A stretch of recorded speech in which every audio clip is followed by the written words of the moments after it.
Hello YouTube and welcome to another review, and this time we have the American Minuteman from W.Britains, which was a very early release. I think we're talking around about 2002. On that I will check, could be earlier. What have we got? 2000. I wasn't far off, in fact virtually spot on. Obviously, you know, these guys were an essential part of the American army, and called Minutemen obviously because we know they were on a minute's notice whenever there was danger. An essential part of any collection regarding that period, which of course the American War of Independence. Britons did this around about 2000. Round about the time, the figures were okay, but nothing amazing. You know, we expect better these days and we get better. Quite an ordinary figure, but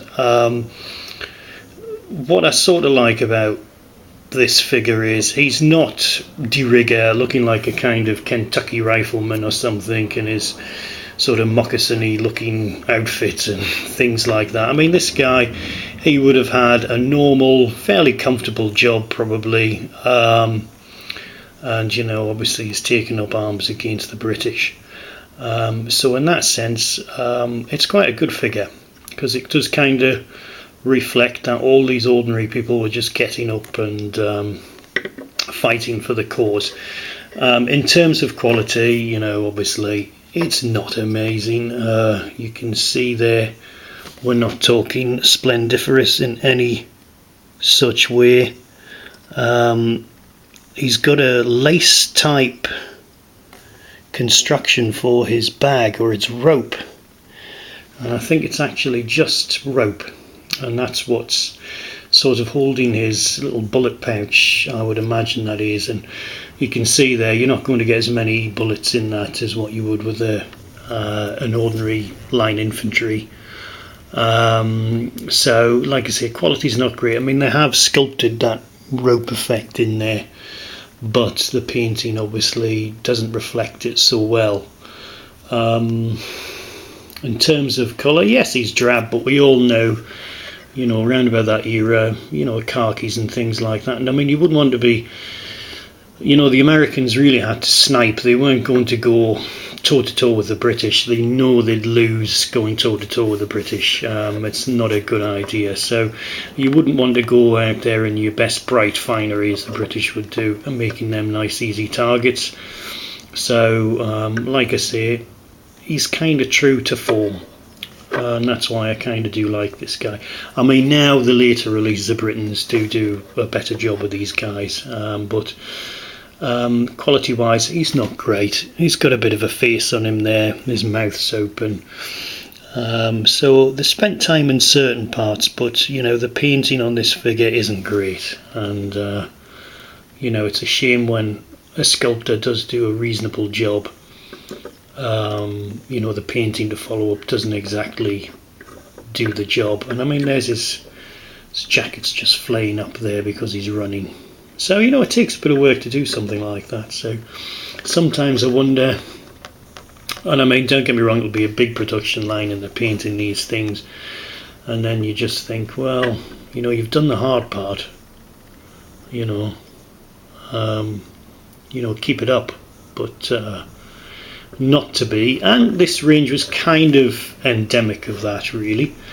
But like I say, I keep him because he's an essential part of any American company that you would have, and they did their bit. I mean, it's a nice action pose. He's running there, he's got his minute's notice and he's dashing out, but you know, his tricorn hat and his shoes buckles on. He's a civilian, and there's no taking that away from him. So not a lot I can cover on this one, but it needed to be done. You will see these ones about quite regularly, and the good thing about it is it's around about 10, 12, 15 pounds. I wouldn't pay more than that, but not a bad piece. Just in general, you can have him running at the back or whatever. He's not a let's display him on the front figure, but he's necessary in my point of view. But these days Britons will get you a better Minuteman than this guy, but at the time he's fine, and I purchased him. No, I didn't actually. I got given this by my brother, I think. So you know, not a bad figure, and definitely needed in anyone's collection at the time. Now there's better ones available, so it's up to you guys to make up your own mind. So nothing more I can add to this one. You'll see him floating about on the internet, so check him out. And I think if he's riding round about £10, I think, you know, he's still worth having. So okay, well, take care, and I'll see you soon. Thank you.